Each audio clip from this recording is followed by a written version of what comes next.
Bismillahirrahmanirrahim. Today I am going to discuss a very important topic, that is relative atomic mass, from the class 9th chapter number 1, and you are watching my YouTube channel Chemistry Makes Easy. What is relative atomic mass? Definition है the mass of one atom of an element is compared to the mass of the lightest isotope of carbon is called relative atomic mass. इसका क्या मतलब है? इसका मतलब है कि carbon का जो सबसे लाइटेस्ट आइसोटोप है कार्बन 12, अगर हम वो ले लें और उसके साथ हम किसी भी एलिमेंट के एक एटम के मास को कंपेयर करें तो एज अ रिज़ल्ट जो मास हमें मिल जाता है उसे हम रिलेटिव एटॉमिक मास कहते हैं। रिलेटिव का मतलब है बमुकाबला, बमुआजना। अब क्वेश्चन एराइज होता है कि हम एलिमेंट के एटम्स के एटॉमिक मासेस को क्यों कंपेयर करते हैं कार्बन 12 के साथ, हम डायरेक्ट क्यों नहीं निकालते? तो इसकी वजह ये है कि एटम जो है ये हमारे पास वेरी स्मॉल पार्टिकल है जिसको हम अपनी आंखों से नहीं देख सकते। इसीलिए अगर हम उनका मास निकालें डायरेक्टली ग्राम या किलोग्राम में तो इंतहाई स्मॉल वैल्यू होती है, ठीक है, and that's why it become impossible and impractical to deal with it. तो ये इम्पॉसिबल हो जाता है कि हम उसके साथ डील करें। इसीलिए हम क्या करते हैं, एटम के एटॉमिक मास को हम कंपेयर करते हैं with the atomic mass of a standard that is carbon 12। इसीलिए हम कार्बन 12 जो है उसके साथ हम कंपेयर करते हैं उनका मास और उनका मास हम निकालते हैं। सही है।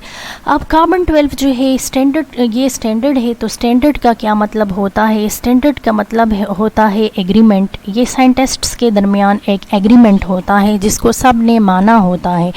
मिसाल के तौर पर हमारे पास लेंथ जो है उसकी यूनिट जो है वो मीटर है according to IUPAC, international union of pure and applied chemistry. वो एक ऑर्गेनाइजेशन है, तो उसके मुताबिक लेंथ की यूनिट मीटर है, टाइम की जो यूनिट है वो सेकंड है। तो ये सब ने माना है, ये एग्रीमेंट है सारे ऑर्गेनाइजेशंस के साइंटिस्ट्स के दरमियान जिसको सब ने माना है। दुनिया के हर मुल्क में लेंथ की यूनिट मीटर है, दुनिया के हर मुल्क में टाइम की यूनिट सेकंड है। इसीलिए इस तरह दुनिया के हर मुल्क में ये माना जाता है कि कार्बन 12 जो है ये हमारे पास एक स्टैंडर्ड है जिसके रिलेटिव हम बाकी एटम्स के एटॉमिक मासेस जो है वो डिटरमिन करते हैं।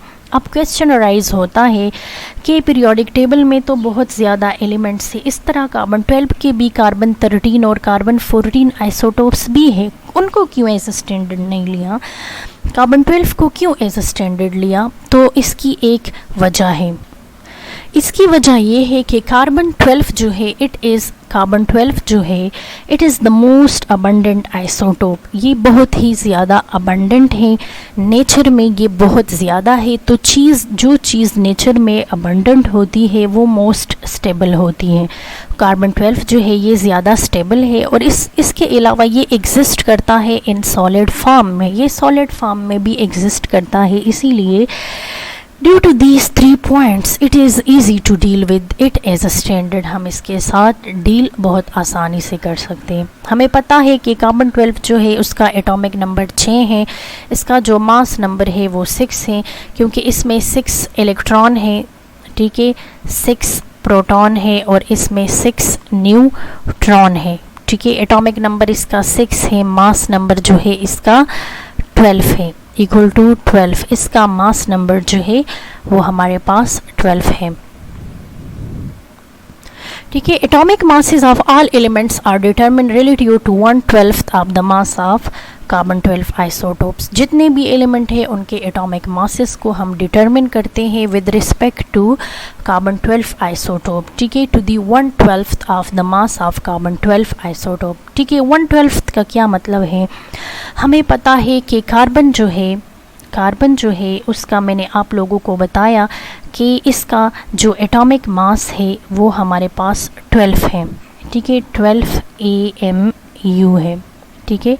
इसका एटॉमिक मास 12 AMU है। तो इसका मतलब ये है कि कार्बन में हमारे पास कितने यूनिट्स हैं?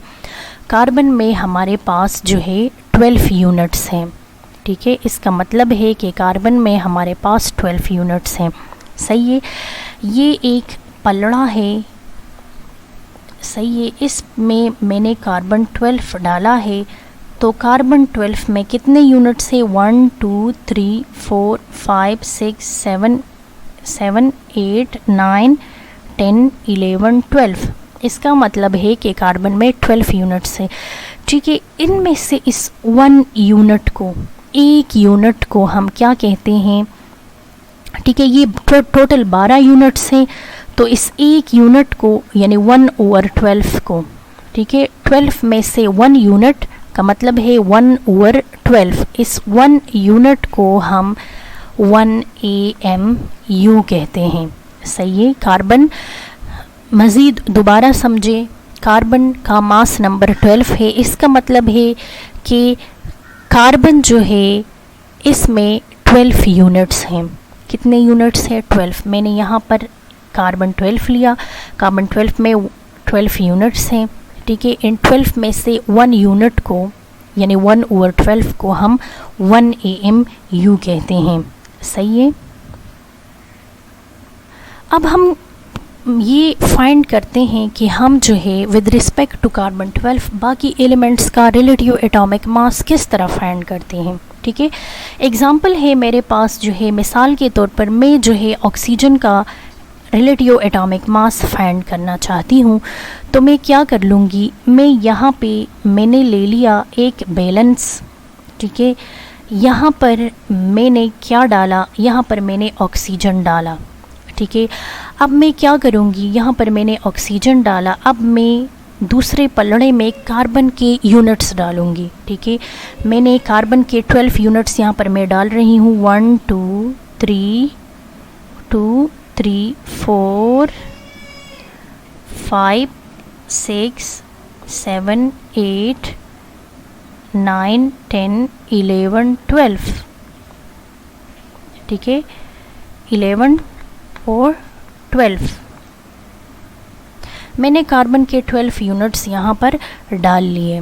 कार्बन 12 के मैंने 12 यूनिट्स यहाँ पर डालिए, लेकिन ये पलड़ा जो है ये बारी रहेगा।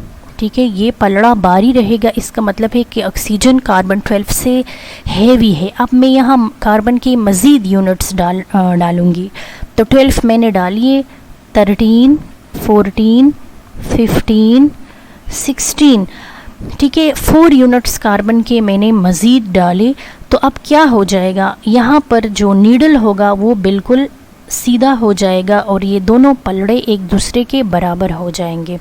तो इसका मतलब ये है कि कार्बन के जब मैं 12 यूनिट्स डालूं और उसके साथ मैं कार्बन की मज़ीद 4 यूनिट्स डालूं, 13 14 15 16, तो जब मेरे पास कार्बन के टोटल 16 यूनिट्स जो है मैं एक तरफ रख लूँ, तो दूसरी साइड पे ऑक्सीजन जो है वो कार्बन इस के 16 यूनिट्स के बराबर हो जाता है। तो हमें ये पता चल गया कि relative atomic mass of oxygen is equal to 16। सही है, तो इसी तरह हम विद रिस्पेक्ट टू कार्बन बाकी जो एलिमेंट्स हैं उनका हम रिलेटिव एटॉमिक मासेस जो है वो हम फाइंड करते हैं। सही है, इस तरह अगर मैं मिसाल के तौर पर हाइड्रोजन ले लूँ, ठीक है, हाइड्रोजन अगर मैं ले लूँ, तो मैंने यहाँ पर पलड़ा डाला, यहाँ पर मैंने हाइड्रोजन रखा और यहाँ पर मैंने कार्बन के 1 2 3 4 5 6 7 8 9 10 11 12 यूनिट्स मैंने कार्बन 12 के डाले। तो ये जो है ये कार्बन 12 का जो पलड़ा है वो बारी रहेगा, तो हाइड्रोजन का जो पलड़ा है वो हल्का रहेगा और कार्बन 12 जो है भारी होगा। तो मैं क्या करूँगी, इस साइड पे मैं जब इस हाइड्रोजन के साथ 11 हाइड्रोजन मज़ीद रख लूँ तो ये दोनों पलड़े एक दूसरे के बराबर हो जाएंगे। तो इसका मतलब ये है कि कार्बन जो है वो हाइड्रोजन से 12 टाइम्स जो है वो हैवी है। Okay, I hope you understand the topic. Thanks for watching my video. अगर आप लोगों को मेरी वीडियो अच्छी लगे तो मेरा चैनल सब्सक्राइब करें और बेल आइकन दबाएं ताकि आप लोगों को मज़ीद वीडियोस मिल सके। ओके, अल्लाह हाफ़िज़।